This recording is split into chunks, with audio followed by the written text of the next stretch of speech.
Assalamualaikum warahmatullahi wabarakatuh. Saya Nurul Holipah dari Prodi Pendidikan Bisnis Fakultas Ekonomi dan Bisnis. Di sini saya akan menjelaskan mengenai kasus pelanggaran hak asasi manusia di Indonesia. Di sini saya akan mengambil salah satu kasus, yaitu kasus Trisakti. Nah, sebelumnya saya akan menjelaskan apa itu sih kasus Trisakti.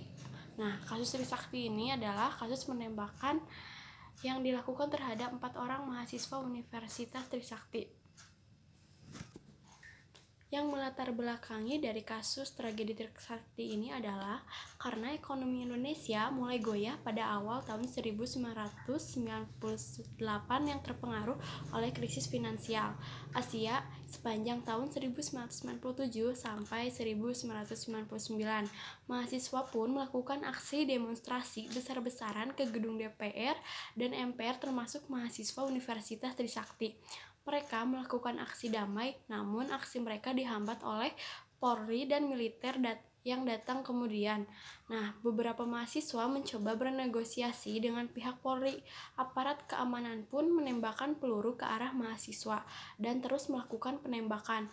Tepat pada pukul 8 malam dipastikan 4 orang mahasiswa tertembak. Meskipun pihak aparat keamanan membantah telah menggunakan peluru tajam, hasil menunjukkan kematian disebabkan oleh peluru tajam. Hasil sementara diprediksi peluru tersebut pantulan dari tanah untuk tembakan peringatan. Terdapat beberapa faktor yang memicu masyarakat dan mahasiswa Universitas Trisakti melakukan aksi demonstrasi. Antara lain adalah inflasi, korupsi, dan banyaknya pengangguran di Indonesia. Kedua, para demonstran yang ingin menyampaikan aspirasi dihalangi oleh aparat militer karena dianggap menciptakan kerusuhan. Lalu bentrok Soeharto dari jabatan presiden dan dilantiknya Habibie sebagai pengganti Soeharto.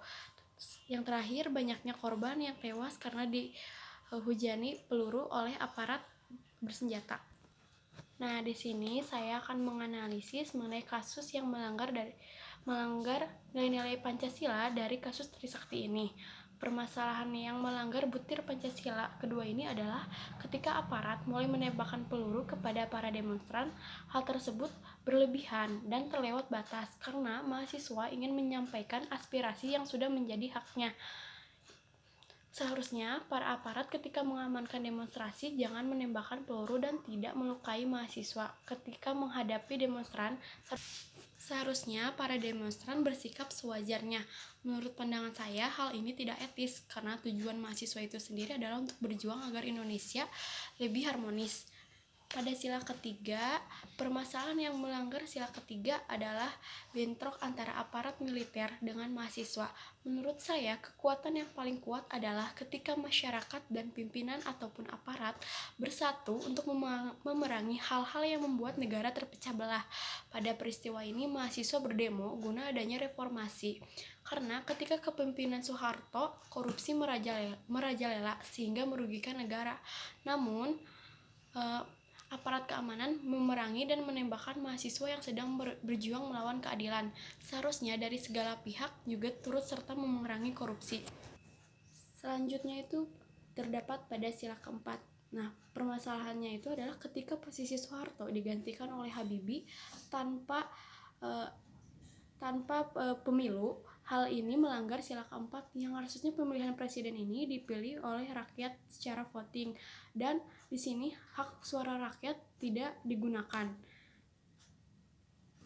Yang terakhir ada sila kelima, yaitu keadilan sosial bagi seluruh rakyat Indonesia. Sudah tentunya setiap bangsa atau negara pasti memiliki tujuan untuk menjadikan masyarakatnya adil dan makmur. Permasalahan yang melanggar sila kelima ini yaitu permasalahan yang ada pada reformasi hingga sekarang, yaitu pengangguran. Ketika masyarakat banyak yang pengangguran, pemerintah berupaya untuk memerangi pengangguran, bukan untuk memperkaya diri dan makin merajalelanya korupsi di negara Indonesia. Supaya kasus tragedi ini tidak terulang lagi, kedepannya pemerintah harus menjunjung tinggi hak asasi masyarakatnya dan mendengar aspirasi-aspirasi dari rakyat, terutama peran masyarakat dan negara itu sendiri, baik dari pemerintah harus saling melakukan kewajibannya sesuai dengan perannya masing-masing. Sekian dari saya, mohon maaf bila ada kesalahan. Wassalamualaikum warahmatullahi wabarakatuh.